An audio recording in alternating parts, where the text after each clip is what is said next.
আমার যারা আদিবাসী ভাই বোনরা আছে তাদের, আমাদের মুসলমান ভাই বোনরা আছে তাদের সালাম আলাইকুম, সবাইকে নমস্কার জানিয়ে দুটো কথা বলতে চাই। সেটা হলো, আমি তো বক্তৃতা দিই না, আমি খালি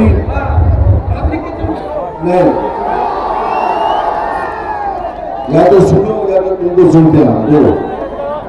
अभी चुप हो गया।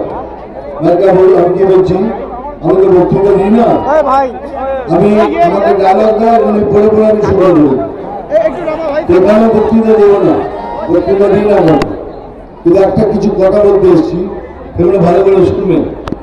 সেটা কিছুই না, এখন আমাদের পশ্চিমবঙ্গে একটা পরিবর্তন দরকার। আর এই পরিবর্তন যদি এখন না হয় তাহলে এই পশ্চিমবঙ্গ কোথায় চলে যাবে আপনারা বুঝতে পারবেন না, আমরা বুঝতে পারবো। একদম negative negative negative negative negative, খালি না না না। আমি এই জন্য বলছি, কেন বিরাট ভাবে প্রচার করা হচ্ছে।